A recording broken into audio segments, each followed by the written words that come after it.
years, the French have led the way in technical innovation in so many areas. They've, go up in a balloon, or they fly an aeroplane across the channel and make a sort of a brand new product actually usable. Things like the Citroën DS with its hydropneumatic suspension and its aerodynamics and headlights that swivel as you steer, all those sort of things. Renault 4, first hatchback. Now, the first person to record anything was also a Frenchman back in the 1850s, 20 years before Edison. Look that up. There's a link in the box below for the video all about that.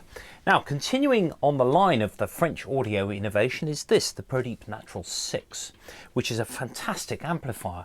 It's basically a box that is designed to do everything in one place, but it does it rather well. So I've got my iPhone here, which is feeding the stereo input of this amplifier, and it's basically forming my backing track. And then my guitar, this is the Epiphone Sentry, is plugged into the amplifier up here, and you can see on the main camera, you can see all the multitude of controls you've got on the what Prodipe call the table, which I think is rather nice. So on the mixing table you have bass, middle and treble on every channel. You've got reverb, you've got mic ins and line ins, all sorts of things. Now at the moment you're listening to this just on this mic here, and I've got an ambient pair, but there's also a direct output of this, which is very clean as well. So what I'm going to do is I'm going to play a similar thing again, but I'm going to play so that you can only hear the line output of this amplifier, and you can hear how clean it is. And if you're a PA engineer, you'll love this amp because it's very clean.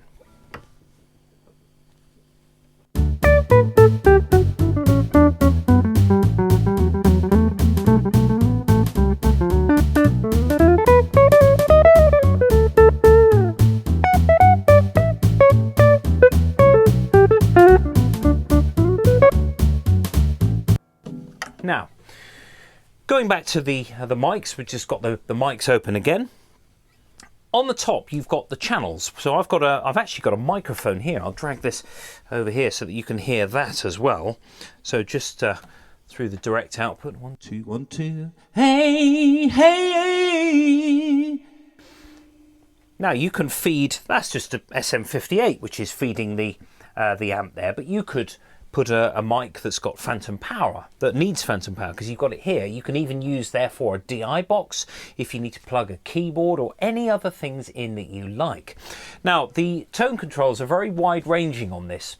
Lots of people, when they see something like this, think, oh, it's just going to be this sort of subtle nonsense, but with this it is not. So if we look at the guitar channel, which is that one up there, the third one up,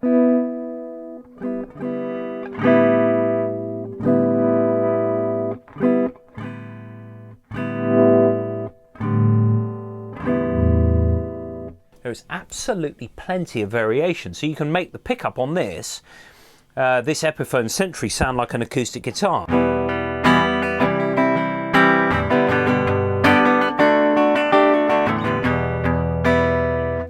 Great.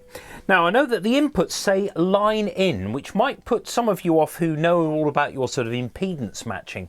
The idea is that a line in is meant for things that have enough output current to supply the amplifier. But I've got a Telecaster over here, which is plugged into one of the other inputs. I think the second one down. There we go. And it's a Telecaster.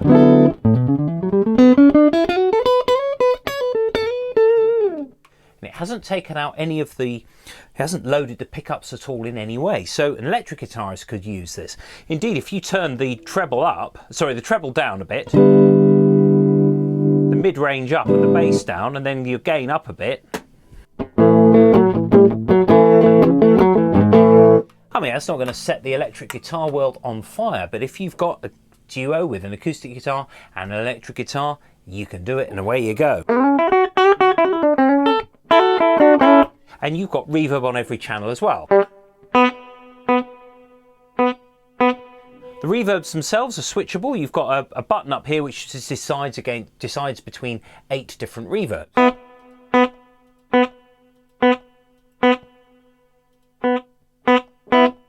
They're all subtle, all completely usable, and there's no nonsense fluffy sort of reverb time. You just switch it on and it does the rest. So it's very musical in approach. There are numerous outputs here. Well, just before we move on, we've got the backing track input, which itself has its own level controls. You've got an anti-feedback thing here, which is very useful, from 100 to 250 hertz, which is usually where you get a problem with guitars feeding back in the low range, especially if you've got a sort of a fat sort of guitar box. It's going to feed back somewhere down the line, so you can just tweak that control to your heart's content. Now we've got a line output here, which is what you're actually listening to the direct output on. You can send the output also to a tape recorder, showing me age, CD recorder, showing me age, computer, yay, got it. You can send that so that you can record the output of your amplifier. You've also got an XLR output, which is unbalanced, bizarrely. I haven't tried it with a mixing desk, but it's kind of line level output, so you don't want to plug that straight into a mixer that's got phantom power, as far as I can tell. I haven't tried it yet, but it's basically a line output rather than a direct output to a mixing desk mic input. If you wanted to do that, you could take your line output here into a DI box and send that to your mix engineer instead. Now, the box itself, it weighs very little, 6 or 7 kilos, and it can go on a speaker stand as well. So if you're just at a gig and you just need a bit more sort of direct volume, you can do it like that. Pair of legs at the front here make the thing slope back, so you can sit with it on the floor and still hear it fine. There's basically masses going on here. You can put the headphone output, you can listen on headphones as well, but as you know, many amps, when you plug the headphone in, it cuts the speaker. This one doesn't. You can have the headphone output and the speaker output basically completely independent. So you could use the headphone output as another send, for example.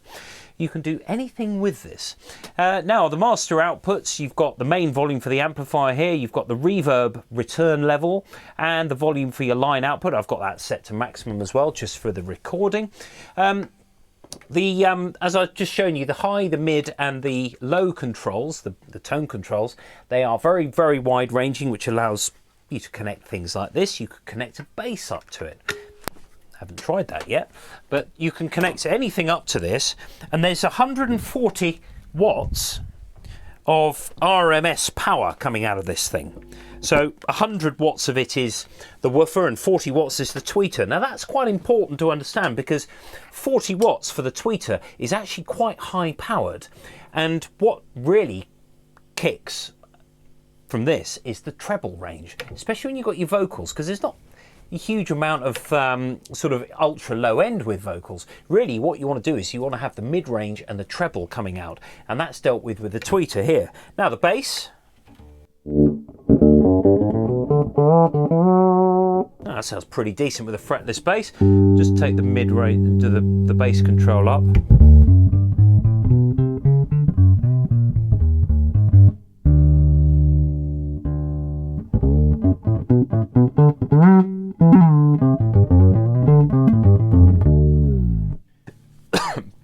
So any double bass players out there, don't know what made me cough there, double bass players out there, this is good enough for you. It's quite loud.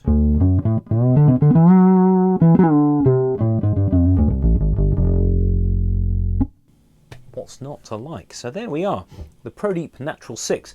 I almost forgot, on the back there's a switch which allows you to lift the ground if you've got problems with your PA system.